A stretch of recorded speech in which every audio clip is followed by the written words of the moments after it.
Welcome. Welcome to the Age of Organizational Effectiveness. This is a podcast that explores stories about organizations and their performance. I'm your host, Charles Chandler. Today's episode is called Managing the Next 10,000 Years. You're probably thinking that could be a tall order, since managing the next 10 years is expected to involve global climate disruptions. But stay with me, and you could be intrigued. Civilization began the last 10,000 years in its prehistory phase as humans, living in small bands, were still emerging from the last ice age as the climate warmed. The last ice age peaked at about 20,000 years ago. 10,000 years ago, the oceans were about 130 to 140 feet lower than today, and scientists tell us that the last land bridge between Europe and Great Britain was submerged only about 10,200 years ago to become marshland, and later the English Channel. It's worth noting that it was about 10 to 12,000 years ago, at the beginning of the Neolithic Revolution, that the practice of management could be said to have started. The managers, loosely involved in the Neolithic Revolution, could be thought of as the first early managers, although they may not have recognized themselves as such at the time. If we broadly define management as the practice of, number 1, organizing a group around one or more ideas, 2, acting on the ideas as a community or a group, 3, reviewing the results, and 4, repeating steps 1 to 3, the Neolithic Revolution constituted some of the earliest efforts to do just that on a significant scale. The Neolithic Revolution was the first historically verified agricultural revolution, resulting in the domestication of several types of cereal grains, such as barley, wheat, rice, and millet, and livestock, such as goats, cows, water buffaloes, chickens, horses, all by about 8,000 years ago. It made settled agriculture possible. The first monarchies arose during this period in Sumeria, which was ancient Mesopotamia, and in ancient Egypt. To put that in context, it was only about 5,500 years ago that wheeled vehicles began to appear from Bronze Age technology, along with canals and sailboats. Recorded history only started about 5,000 years ago in the form of Sumerian cuneiform script on clay tablets.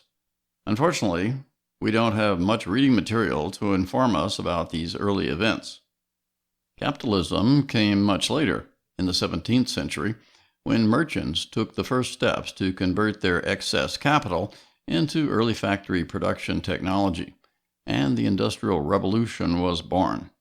New sources of power, such as water, steam, electric, and internal combustion engines, in turn, served to automate manual labor and improve productivity through the early part of the 20th century. Additionally, new technologies were used to improve the productivity of factories and farms. So, what was management all about in its first 10,000 years? In thinking about this, keep in mind that management practice is part of a society's culture, and it utilizes widely understood methods. Frederick Laloux, in his book, Reinventing Organizations, notes that early organizations were either largely tribe-like, which he called Code Red, or hierarchical and command-driven, his Code Amber. These included the Roman Empire and the Catholic Church. More recent organizations have tended to be financially focused and machine-like, Code Orange, beginning with the early factories and continuing in today's large corporations.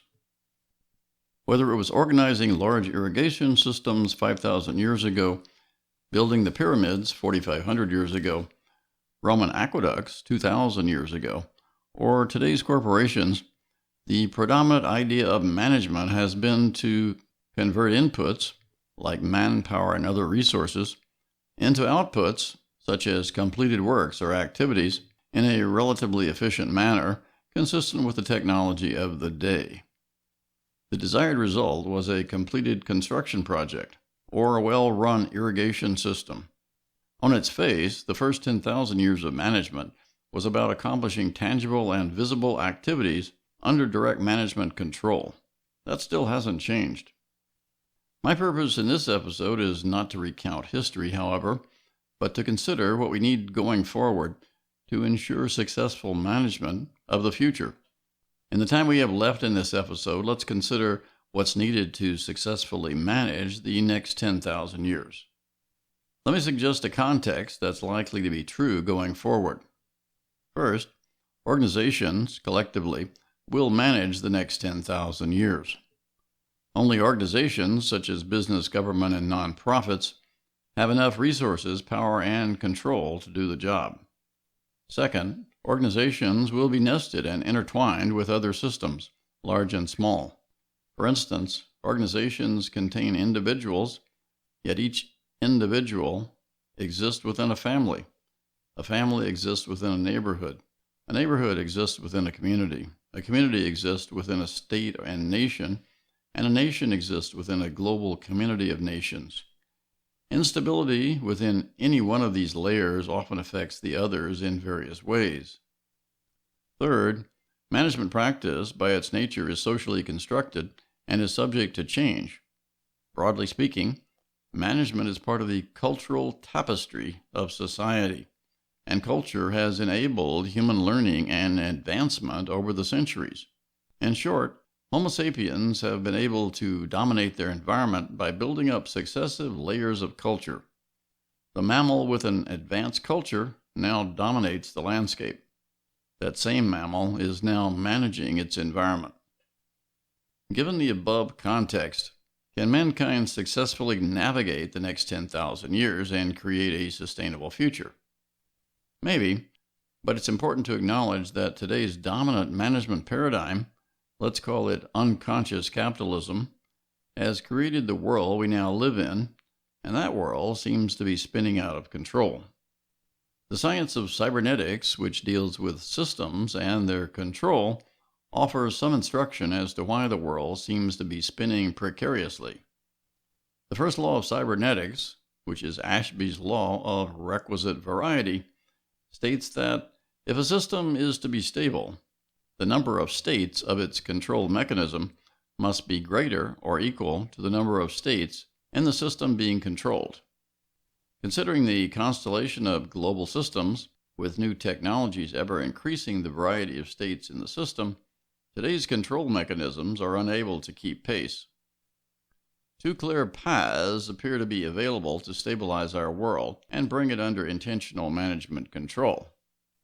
The first possibility involves the expansion of the regulatory role of the government to provide greater control over organizations. We could point to some heavy-handed and authoritarian regimes around the world attempting to follow this path. Yet that path is generally unavailable to free societies. A second path is available and is more congenial to open and democratic administrations. It involves instilling a culture of self-regulation and self-management within each organization in the system so that while going about its activities, it confines itself to the use of positive, higher-order values that accrue benefits to both the organization itself and the greater common good. You may be familiar with the movement called conscious capitalism. In a similar vein, this is what management by positive organizational effectiveness is all about. Regular listeners to this podcast will be familiar with this approach. Using management by positive organizational effectiveness, the task is no longer limited to converting inputs to outputs using objectives specified by management. Rather, the task is to convert inputs into meaningful outcomes within the environment. It is achieved by converting inputs to outputs on the supply side, while also converting outputs to outcomes on the demand side.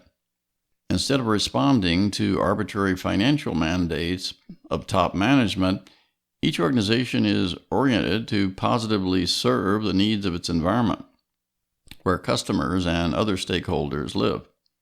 In this scenario, effectiveness is verified by observing the exchange of benefits between the organization and its environment. First principles indicate that the exchange of positive outcome-level benefits is necessary for an organization to survive and thrive and benefit the common good. Within the context of management by positive organizational effectiveness, the goal of every organization is the same. That is, to be effective within its environment while improving the whole.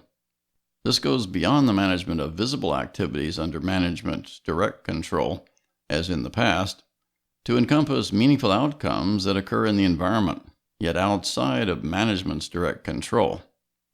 It's only with the achievement of meaningful outcomes in the environment that we can be sure that the organization will survive and thrive while improving its surrounding environment over time. We could call this new paradigm positive capitalism because it seeks to eliminate the negative aspects of today's capitalism. Management by positive organizational effectiveness provides a kind of embedded self-regulation and self-management that, when practiced widely, could keep the world from spinning out of control and help manage the next 10,000 years successfully. I would argue that every organization has a choice to make going forward, either to be part of the problem or part of the solution. For more information on how to reorient your organization for the next 10,000 years, pick up a copy of my 2017 book entitled Become Truly Great: Serve the Common Good Through Management by Positive Organizational Effectiveness. And that's all for today. Join me again next time when we'll consider more stories about organizations and their performance. I'm your host, Charles Chandler, saying so long for now.